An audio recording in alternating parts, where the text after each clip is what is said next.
தினமொரு வசனம். பிலிப்பியர் 4வது அதிகாரம் 4வது வசனம்.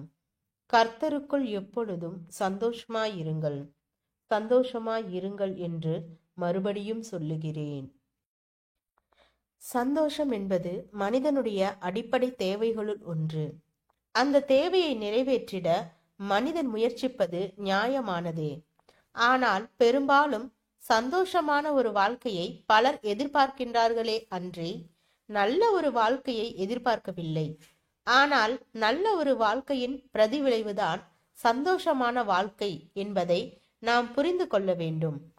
மனிதன் தன்னுடைய உடலையும் மனதையும் சந்தோஷப்படுத்திக் கொள்ள மிகவும் பிரயாசப்படுகின்றான். மிக மிக மோசமான வாழ்க்கை முறையை உடைய ஒருவன் கூட தன்னை சந்தோஷப்படுத்துவதில் மிகவும் முனைப்பாய் இருக்கின்றான். பணம், பொருள், அந்தஸ்து, அதிகாரம், சௌகரியம் ஆகியவைகளால் தன்னை சந்தோஷப்படுத்திக் கொள்ள மிகவும் விரும்புகின்றான். ஆனால் ஒரு நல்ல இருதயத்தின் தேவையை உணராத மனிதன் எவ்வளவுதான் தான் விரும்பியவைகளை எல்லாம் பெற்றாலும் உண்மையான சந்தோஷத்தை அனுபவிக்க மாட்டான். ஒருவனுடைய சரீரம் நோயுற்று இருக்கும்போது எவ்வளவுதான் சுவைமிக்க உணவுகளை உண்டாலும் அதனால் சரீரம் சற்றும் ஆரோக்கியமடையாது.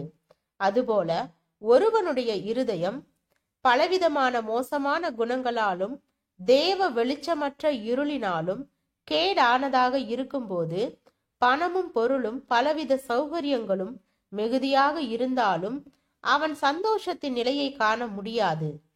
சாலமோன் ராஜாவிடம் பணமும் பொருளும் அந்தஸ்தும் அதிகாரமும் தாராளமாக இருந்தது.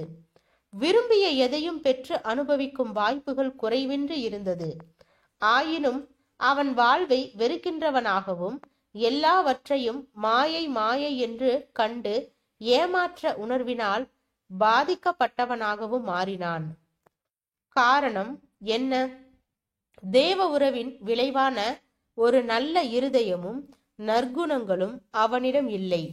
எனவே அவன் அனுபவிக்க 1000 பெற்றிருந்தும் சந்தோஷத்தில் நிறைவடையாமல் சஞ்சலம் மிகுந்த ஒரு மனிதனாக மாறினான்.